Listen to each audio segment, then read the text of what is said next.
ഇനി നമുക്ക് പഠിക്കാനുള്ള ടോപ്പിക്കാണ് ദാറ്റ് ഈസ് റെയിൻബോ, മഴവില്ല്. നമുക്ക് എല്ലാവരും കാണുന്നതാണ് അല്ലേ മഴവില്ല്, പല സിറ്റുവേഷൻസിലും കാണുന്നുണ്ട്. സാധാരണയായിട്ട് എപ്പോഴൊക്കെയാണ് മഴവില്ല് കാണപ്പെടുന്നത്? മോർണിംഗിലും ഈവനിങ്ങിലും, രാവിലെയും വൈകുന്നേരമാണ് സാധാരണയായിട്ട് കൂടുതലായിട്ട് മഴവില്ല് കാണപ്പെടുന്നത്. പിന്നെ അല്ലാത്ത ചില സിറ്റുവേഷൻസ് ഉണ്ട്, അതായത് ഇപ്പം മഴ കഴിഞ്ഞതിന് ശേഷമൊക്കെ മഴവില്ല് കാണപ്പെടാറുണ്ട്.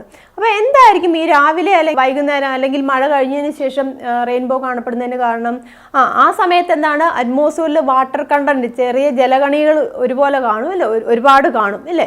അപ്പം ആ ജലകണികളിലേക്ക് സൺലൈറ്റ് വന്ന് വീഴുമ്പോൾ, സൺലൈറ്റ് വന്ന് വീണിട്ട് അതിൻ്റെ ഉള്ളിൽ റിഫ്രാക്ഷനും അതുപോലെ തന്നെ റിഫ്ലക്ഷനും നടക്കുന്നുണ്ട്. അപവർത്തനവും അതുപോലെ തന്നെ പ്രതിഫലനവും ഒക്കെ നടന്നിട്ടാണ് അവിടെ കളേഴ്സ് ഫോം ചെയ്യുന്നത്.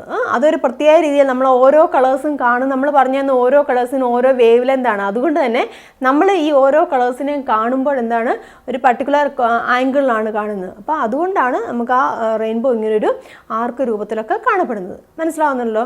അപ്പോൾ നമ്മൾ പറഞ്ഞു റെയിൻബോ സാധാരണയായിട്ട് കാണപ്പെടുന്നത് ഈവനിങ്ങിലും അതുപോലെ മോർണിംഗിലുമാണെന്ന് പറഞ്ഞു. ഇപ്പോൾ റെയിൻബോ നമ്മൾ കിഴക്ക് വശത്താണ് കാണപ്പെടുന്നതെങ്കിൽ, ഈസ്റ്റിലാണ് നമ്മൾ റെയിൻബോ കാണപ്പെടുന്നതെങ്കിൽ സണ്ണിൻ്റെ പൊസിഷൻ എവിടെയായിരിക്കും? സണ്ണ് വെസ്റ്റിലായിരിക്കും. റെയിൻബോ നമ്മൾ നോക്കുമ്പോൾ ഈസ്റ്റിലാണ് കാണപ്പെടുന്നതെങ്കിൽ സണ്ണിൻ്റെ പൊസിഷൻ വെസ്റ്റിലായിരിക്കും, അതായത് പടിഞ്ഞാറായിരിക്കും. ഇനി റെയിൻബോ നമ്മൾ പടിഞ്ഞാറ് വശത്താണ് കാണുന്നതെങ്കിൽ, വെസ്റ്റിലാണ് കാണുന്നതെങ്കിൽ സണ്ണിൻ്റെ പൊസിഷൻ എവിടെയായിരിക്കും? ഈസ്റ്റിലായിരിക്കും. അപ്പോൾ ഇതിൽ നിന്ന് മനസ്സിലാക്കാൻ, നിങ്ങൾ എളുപ്പത്തിൽ മനസ്സിലാക്കാനുള്ള ഒരു കാര്യം ഇതാണ്, നമ്മൾ റെയിൻബോയെ നമ്മൾ നോക്കുമ്പോൾ സണ്ണിൻ്റെ പൊസിഷൻ എവിടെയായിരിക്കും? നമ്മുടെ ബാക്ക് സൈഡിലായിട്ടായിരിക്കും. അതൊന്ന് ഓർത്തിരിക്കുക. റെയിൻബോ നമ്മൾ കാണുമ്പോൾ സണ്ണ് എവിടെയായിരിക്കും? സണ്ണ് നമ്മുടെ ബാക്ക് സൈഡിലാണെന്ന് ഓർത്തേച്ചാൽ മതി. അതായത് രാവിലെയാണ് നമ്മൾ റെയിൻബോ കാണുന്നതെങ്കിൽ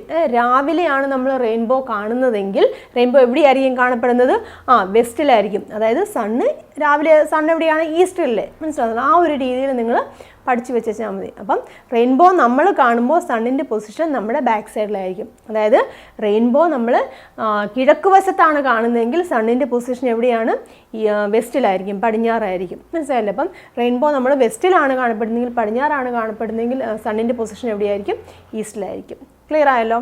ഇനി എന്താണ് ഈ റെയിൻബോ ഉണ്ടാവാൻ കാരണം? നമുക്കറിയാം, ഈ വാട്ടർ ഡ്രോപ്ലെറ്റ്സിൻ്റെ കാര്യം പറഞ്ഞു. ഈ വാട്ടർ ഡ്രോപ്ലെറ്റ്സിലേക്ക് സൺലൈറ്റ് വന്ന് വീണ് കഴിയുമ്പോൾ എന്ത് സംഭവിക്കും? അറ്റ്മോസ്ഫിയറിലുള്ള വാട്ടർ ഡ്രോപ്ലെറ്റ്സിലേക്ക് സൺലൈറ്റ് വന്ന് വീണ് കഴിയുമ്പോൾ അവിടെ എന്ത് സംഭവിക്കുന്നുണ്ട്? ഡിസ്പേർഷൻ സംഭവിക്കുന്നുണ്ട് അല്ലേ. അതിൻ്റെ ഘടകവർണ്ണങ്ങളായിട്ട് മാറുവാണ്. ഓരോ വാട്ടർ ഡ്രോപ്ലെറ്റിലും ഈ ഡിസ്പേർഷൻ സംഭവിക്കുന്നുണ്ട്. അപ്പം ഈ dispersion of light causing in the water ഡ്രോപ്ലെറ്റ്സിൽ ഡിസ്പേർഷൻ നടക്കുന്നതുകൊണ്ടാണ് എന്തുണ്ടാകുന്നത്? റെയിൻബോ ഉണ്ടാവാൻ കാരണം. ക്ലിയർ ആയല്ലോ? അപ്പോൾ ഒരു മാർക്കിൻ്റെ ഒക്കെ ചോദിക്കാൻ ചാൻസ് ഉള്ളതാണ്. റെയിൻബോ ഉണ്ടാവാൻ കാരണം എന്താണ്? ഡിസ്പേർഷൻ ഓഫ് ലൈറ്റ്, പ്രകാശ പ്രകീർണനമാണ് ഈ റെയിൻബോ ഉണ്ടാവാൻ അല്ലെങ്കിൽ മഴവിൽ ഉണ്ടാവാൻ കാരണം.